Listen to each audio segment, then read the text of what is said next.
Are you trying to make a name for yourself in technical sales? In this video, I'm going to show you my wins and losses so far.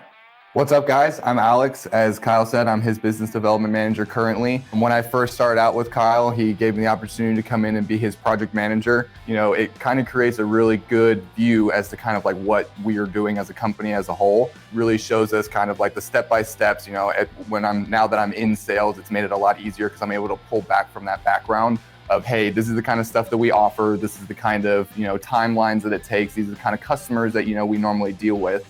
So starting out on the project management side, it kind of got me really, knowledgeable on like what we do as a whole as a company.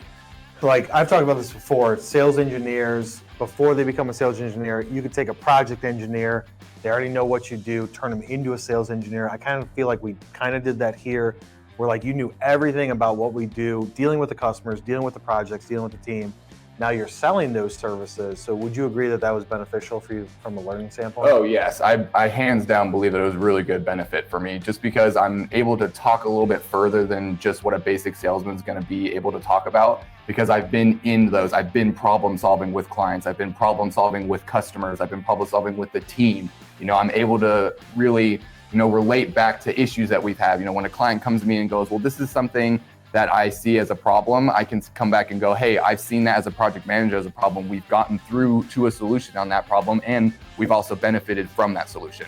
We've taken that extra step and created that avenue for business.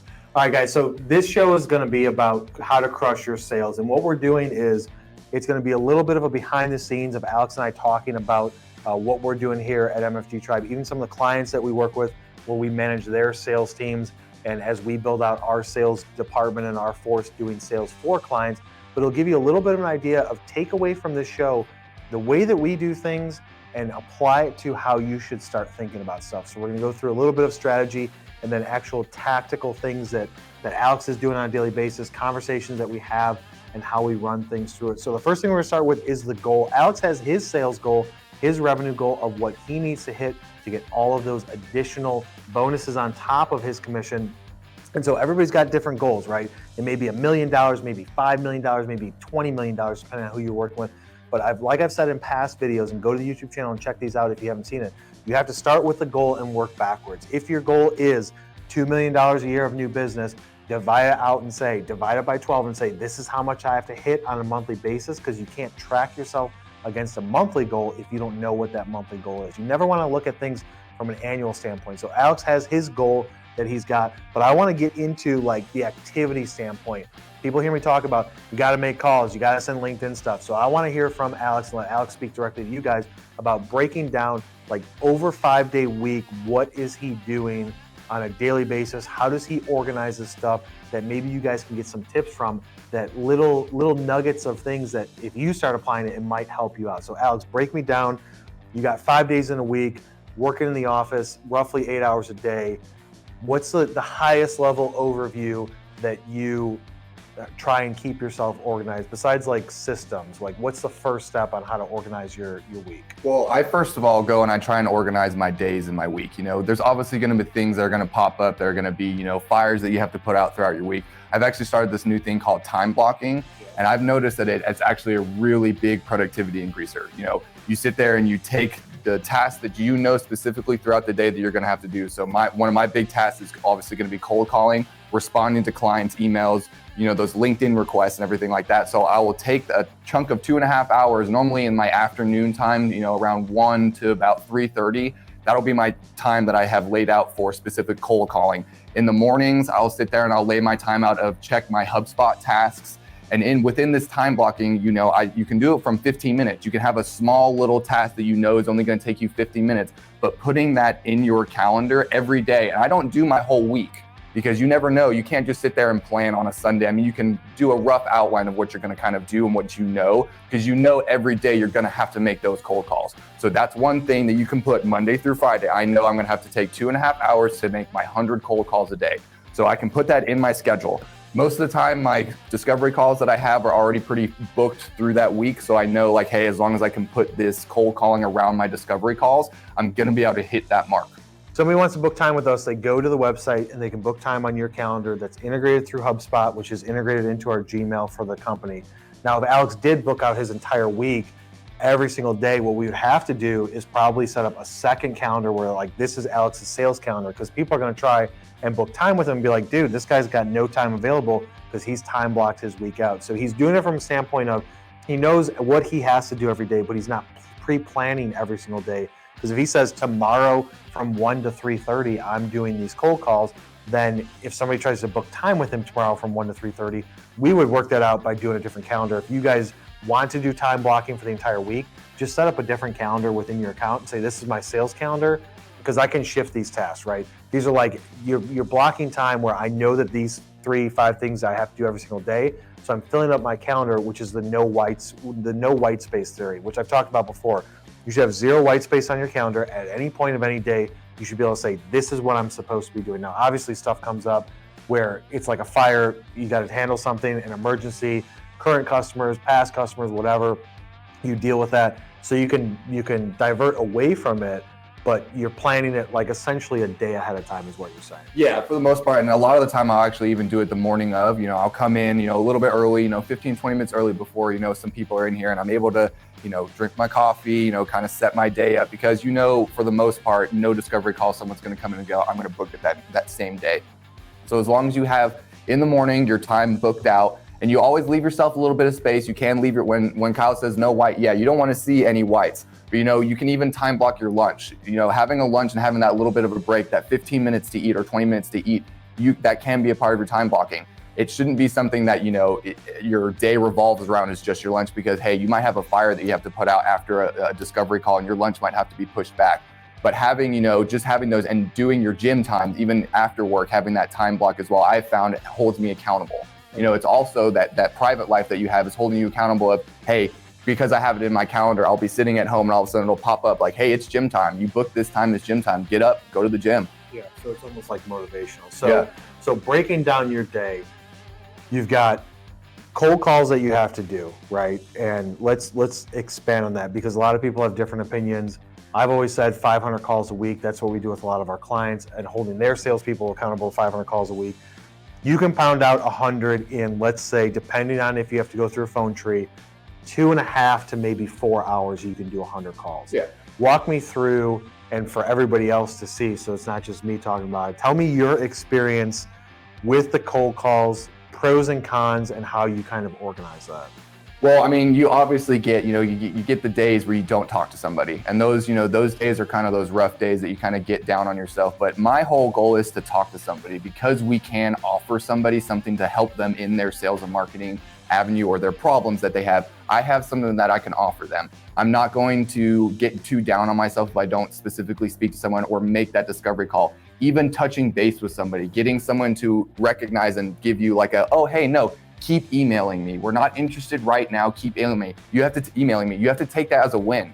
They're not saying no to you. They're saying, hey, right now, I haven't really either A, thought about this currently, B, it's not something that's on our radar right now, or C, we haven't budgeted for that. But keeping that, hey, keep checking in on me, that's a win, guys. Not necessarily speaking and getting that discovery call booked in that same day. You have to take those little wins. You can't just get too beat up on yourself, because one day, I've had the days where I've called and it's like, I can't not talk to somebody. It's every other person. I'm actually at least talking to somebody or getting the information of, hey, I'm not the right person to currently talk to, but this is the right person. Then we get that new contact and we put that in our contact list. Yeah, and so when you're doing those calls, we just had a call with a client this morning that we're doing sales stuff for, and I feel like I constantly have to remind technical salespeople that you have to understand the purpose of the call. And I've talked about this so much, but I'm going to do it until I'm blue in the face.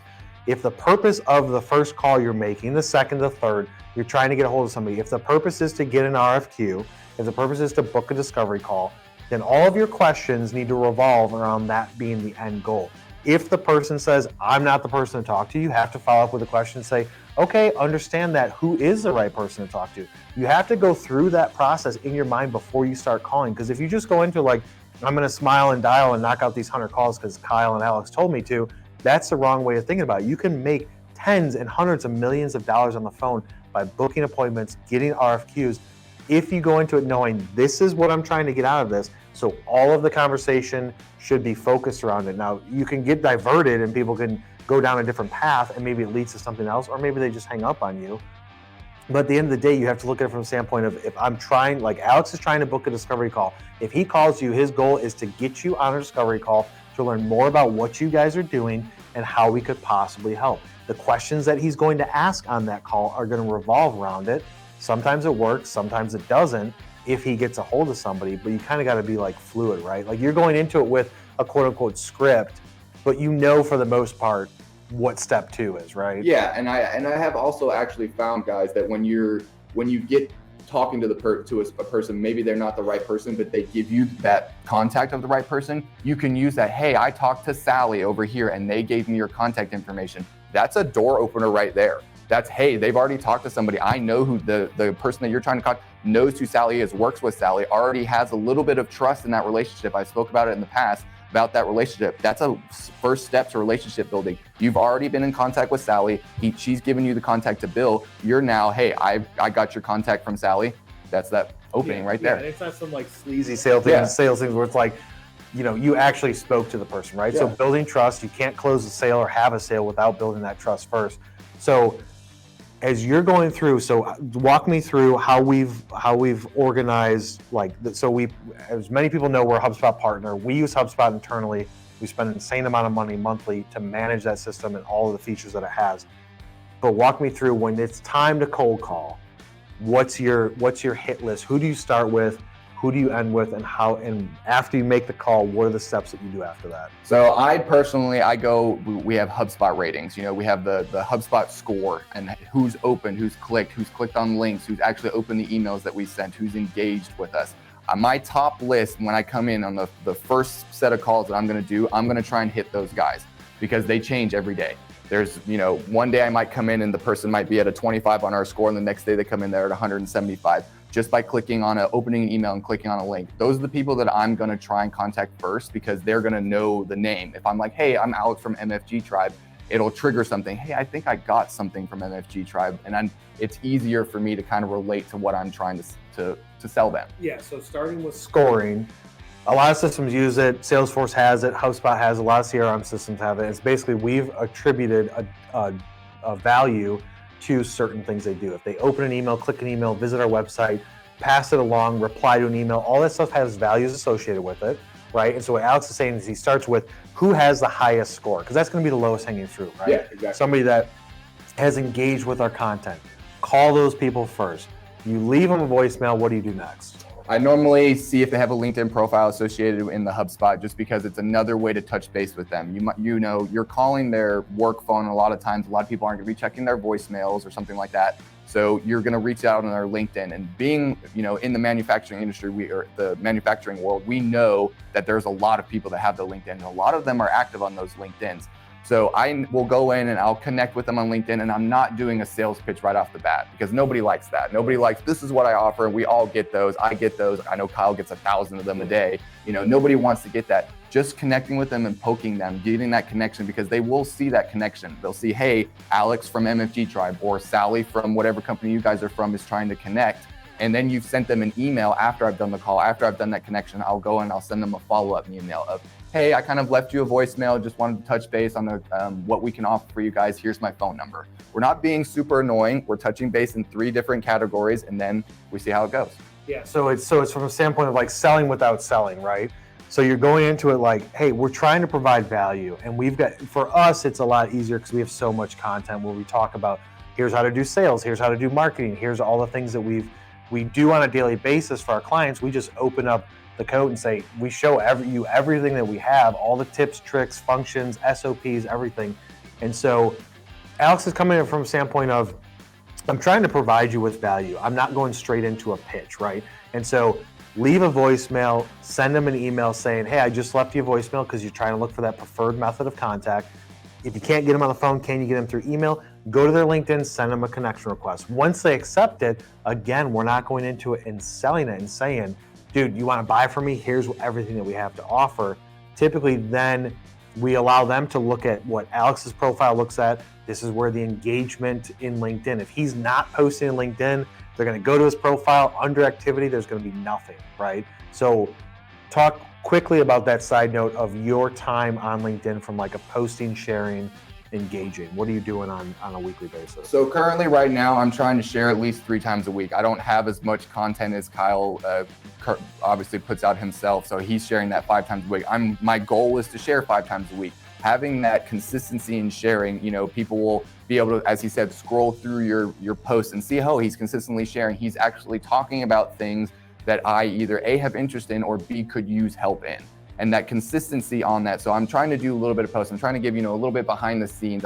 For those of you that follow me, the few of you that do, you've seen kind of, I'm trying to show you guys my board, kind of what goes into some of my day, just to kind of show you guys that there is a lot of work that goes into sales, but if you're consistent, it becomes easier. Kyle always preaches consistency. You want to always feed that fire, feed that pipeline. LinkedIn is part of your pipeline. LinkedIn is a very large avenue for you guys to get business, and showing people that you actually know what you're talking about and that you're knowledgeable. You don't have to be an expert. You just being able to talk about things and be knowledgeable about that topic can gain that trust and build that relationship. Yeah, so Alex touched it on, obviously I have a lot of content out there, right? We've been doing this for a few years, so it's just part of the thing. But one thing that I challenged Alex with was, and I've told you guys before, if you watch anything that I've talked about LinkedIn, is shoot a video of yourself talking about whatever. And when we first talked about that, Alex was like, what am I supposed to talk about, man? Like, you gotta give me some clues. Like, what should the topic be? And I was like, you could just pull stuff, Yeah. I'm not as good, sometimes with that. It's like literally before this show, 3 minutes before the show started, I'm like, what are we talking about today, Alex? What's the name of the show? And let's figure out some bullet points. And I'm like, dude, we're just gonna walk people through how we do it, and there will be tips from it. But I said, dude, talk to people about your goal, right? And just document it. Be like, Monday, here's a video, Wednesday, and then Friday's your recap. Did you hit your goal for a week? And just that raw look, people would appreciate. And you've gotten some engagement and a lot of impressions on it. But how did you feel like the first time that you shot that video when you were in your, so Alex is, for those of you who don't know, our office here is just under like 4,000 square feet. Alex's office is directly next to mine.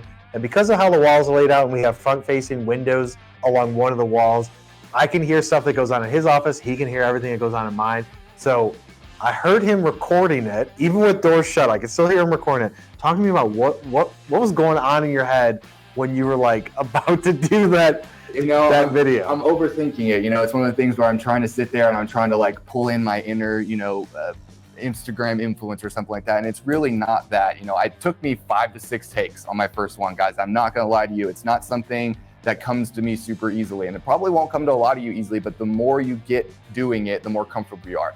I mean, he heard me on the first one. I could hear him laughing in there because I keep going, no, I can't. Got to cancel that one out. That's awful. I sound dumb. Something like that. And then the second one that I did on that Wednesday was a lot cleaner. It was a lot easier for me to talk about it because I'm like, okay, no, I just want to go over my day again. And it just has become easier. And you guys have seen, I don't know, my emotions are very on my face. You can see when I turn really red and everything like that. I don't know whether you guys have seen, I seem a little bit more comfortable. The more you do it, and again, it's just like cold calling. The more you cold call, the more you're going to be when you get that rude person or something like that on the phone. Where you're just gonna be like, okay, whatever. The first time it happens, I promise you guys are gonna get off the phone and you're gonna be like, oh my God, like you're gonna get the cold sweats. That was awful. I don't ever wanna deal with that again. But once you get 10 to 15 of those underneath your belt, guys, it's gonna be like, on to the next one. He obviously had a bad day. We're just gonna leave him to it. Right. So when it comes to creating content, you may be like, I don't need to do that. Like maybe you hate video, you will never do video. That's fine. You can use your voice and just record some audio, or you can just write. If you'd rather write, and just write 3 posts a day and then send a picture of your desk or of where you are. You have to document it and share content in some fashion to show people to be able to stand out. So you need to show that you're relevant to their industry of whatever it is that you're selling. Give them some piece of information. It's not just like, hey, here's my day. I hope that everybody's doing it, having a great day too. That'll get you some attention, but it's not providing value. So what Alex is doing is, like he said, the first day, it took him a few tries. Second day was better. The third video he did was probably better than that. Then in between that, he shot a video here in the studio that Laura did. It was like 7, 8 minutes, something like that. Much more comfortable now than the video that you did like 2-3 months ago, to where he's starting to become more comfortable. It didn't take him months and months and months of doing it. But if you guys want to speed up the process, do it every single day, right? By the 3rd day, 4th day, you're more comfortable. By the 2nd or 3rd week, that's the way that you're going to stand out on LinkedIn. He can share my content, but him making content on his own, providing some tips to the technical sales and industrial marketing audience, is going to provide him with more value to where when he does call them, get a hold of them. Yeah, dude, I've seen your stuff on LinkedIn. That's what you're going for, is that you want, it takes it from a cold call to a warm call. Even if they've never talked to you, it makes it to where they're more open to being like, yes, I have seen you on LinkedIn before. Okay, so that's the creating content side. You're going through the calls, you're sending the emails. Once somebody is, everybody's telling you no and you get those couple yeses, what does that do for you from a motivational standpoint? Because you'll make 100 phone calls in a day. How many people, let's say in the last week let's take the last week, how many people did you talk to out of 100? I'd say probably about 8 to 10. So we're looking at 10% conversation. Yeah. And maybe nothing came from that. No discovery call. Yeah. But you talk to 8 to 10 people. Like, think about that. 2.5 to 4 hours it'll take to do 100 cold calls, and you talk to 8 to 10 people. That's a lot of time just dialing, writing notes, logging it in HubSpot, going on to the next person. But he knows that all he needs is one conversation, and that can almost reach like 50% of your monthly revenue goal, right? One conversation with one person, if it's a big enough opportunity, can get half of the stuff. And you guys need to look at that too. Maybe with what you're selling, you need 50 closed deals, right? Because you're selling something that's cheaper in order to hit your monthly revenue goal and then hit your annual goal. But you just need to put more into it. And maybe in your specific industry, people are going to answer the phone more. We only call on manufacturing industrial people. We only call on sales and marketing people, which typically should be around more. But even our clients that we're calling for we're calling engineering, operations, purchasing, like it's about I would say 10 to maybe 20% of the time they're actually answering the phone. But how do you keep motivation by saying, I want to talk to somebody, right? Yeah, just talking to somebody. I mean, most of the time when you actually get that conversation going, even if you get the guy or the lady that answers it first, you get the hello, obviously not really interested in what you have to say. Just, again, I always am touching on that relationship thing. Just talking to them, you can actually trigger something in them that they don't realize that they need.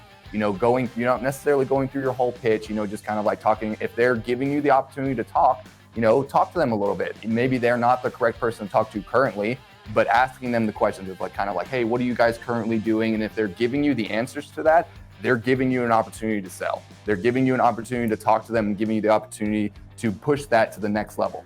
They'll remember you and they'll go, hey, keep me in the loop or something like that. Keep emailing me. I get a lot of that. That's one of the big things that I do, especially when I get to that conversation. They might not be interested right away, but I get that we're not interested right now, but keep emailing me, which is always good. Yeah, because you're getting their permission, right? Yeah, you're getting their permission. Yeah. So that's where you're just going into it trying to have a conversation, right? You're just trying to have a conversation. You're not trying to pitch them anything hard. You're just like, hey, look, what are you guys currently doing with this certain thing? In our call earlier with a client, we wrote out a script. Scripting is important, but you don't have to follow the scripts verbatim to word unless it's like a voicemail script, right? Voicemail scripts you can just do over and over and over again. But once you get the person on the phone and you ask them that fact-finding question, which is all it should be, right? What are you currently doing? This is what we do. What are you guys currently doing in this aspect of your business? And then sit and pause and wait for them to respond. Too often people are jumping after long silent pauses, things like that, and they're fumbling on the conversation. You just ask open-ended questions. You're looking to just have a conversation with somebody to do fact-finding to then figure out, can you move them to the next step? So when you ask questions about it, you're just asking from the standpoint of, are they a fit for what it is that we do, right? Yeah, exactly. And I think you touched on it recently, that awkward silence isn't bad. Having an awkward silence, they're thinking, you ask them the question, don't try and fill that, let them think. Let them kind of, get those gears moving, get the right answer to you, because if they are pausing, they're at least thinking about it. If they're not giving you that quick no, answer, let them think, let them pause, they'll come and give you an answer, and then you can follow up with the next question. Yeah. Too often I've listened to thousands of recorded calls with our clients on the sales teams that we manage, and too often people ask a question like, what are you currently doing for this type, or do you currently have any problems with this?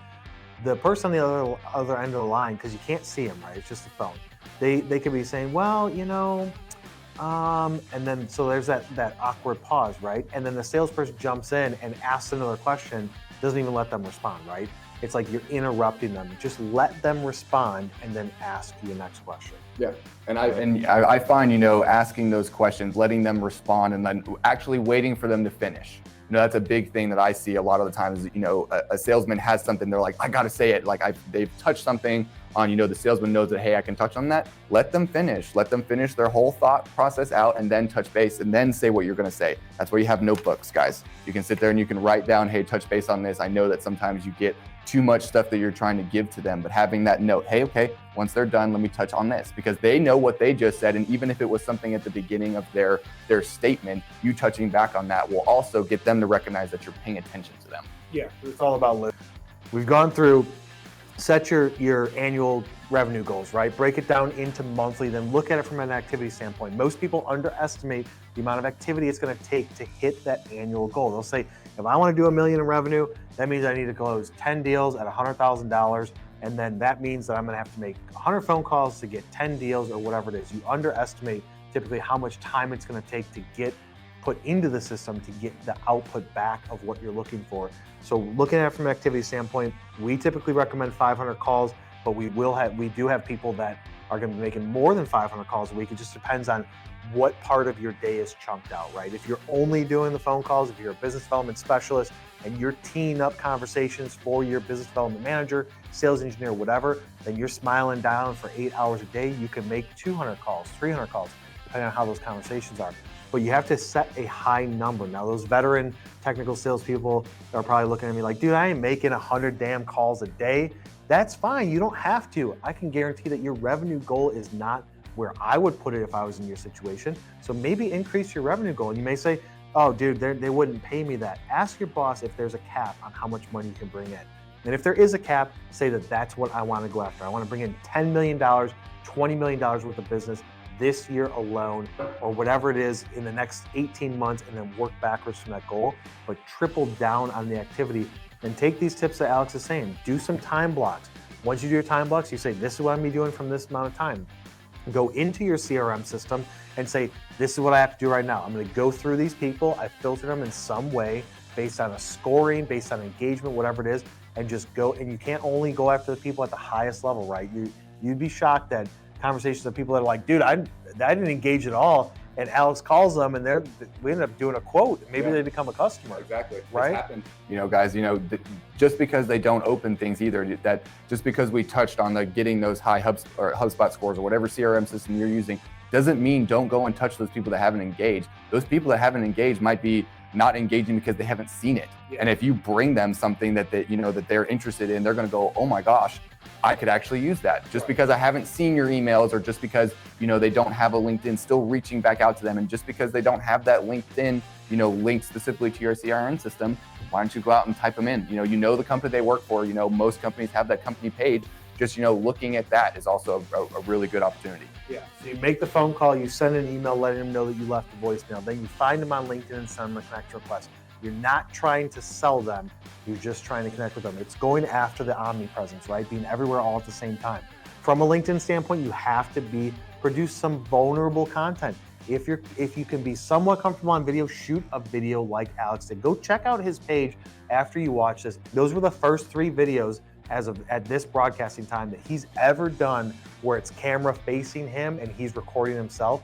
And look at how vulnerable he is and raw it is. And just take that and be like, dude, I can do that too. People will relate to that. So create some sort of content that is valuable to people. If you're selling industrial products, be like, hey, here's the top thing that we're distributing this week. This is the top product line that we're repping. This is something that we learned in engineering today about the flow of plastics, the flow of water, how to dissipate heat. Whatever it is that you're selling, try and provide some piece of value to the audience so that way people can say, hey, this person's actually producing valuable content. I will connect with them. And then when you go in later and hit them up, and you're not going to say, will you buy from me? You're going to say, hey, if you guys ever have a need, let me know, man. I'm here for you. If you ever have a need for this type of technical service or solution or plastics or robotics or any sort of integration, let me know, because I would love to have the opportunity to have a conversation with you about it. And that question, if you need anything, let me know, that gets them thinking too. It'll get them where they're actually thinking, okay, well, they offer all this kind of stuff. If they're looking at their marketing strategy and they go, well, they offered this, but we don't do that currently, it gets them to think. They might not necessarily tell you right then and there, that's something I'm interested in, but you putting that out there of, hey, I do this, I offer this, my company offers this, it'll trigger them to go, okay, hey, well, I didn't think that we needed them, but they're doing something that we're currently not doing. So maybe that's something that we could use them for. Yeah, so it's a traditional solution-based selling, right? We're offering a solution. First, we have to try and can we identify a problem, right? That's part of the discovery process. The fact-finding questions. Do you have a problem currently? What's the 2 things that are keeping you up at night? What are 3 headaches that you currently have with your supply chain? Identify a problem and go through that solution. But by you talking about other things that our clients take advantage of are these things, they may not even know that they have a problem. And then they say, hey, dude, I can use that too. Let's talk about that. So you're offering them a solution while also at the same time letting them know, not by saying like, what we also do is all these other 30 things. You pair it from a conversation standpoint of they're saying that they have these things. And typically we've seen other clients that have those same issues also are interested in this other aspect or also would like to expand this other aspect. You apply that type of mentality to your pitch, to your calls. I 1000% guarantee you, if you go into it from a standpoint of I'm trying to solve your problems versus I'm trying to just pitch you some shit to buy, your sales success will drastically go through the roof. Guys, if you got any value on this, if you're watching a replay, leave a comment in the comment section. We get notified that I know that 12 o'clock on a Wednesday is busy time for salespeople and marketing people. You can't always attend the show. If you watch it on replay, leave a comment. We get notified and we can answer any questions you have or say, hey, that should be a good topic for another show. Go to the YouTube channel, subscribe to my YouTube channel as well as MFG Tribe, turn on notifications, and maybe if this goes well, Alex and I will do another one. We'll see you on the next one.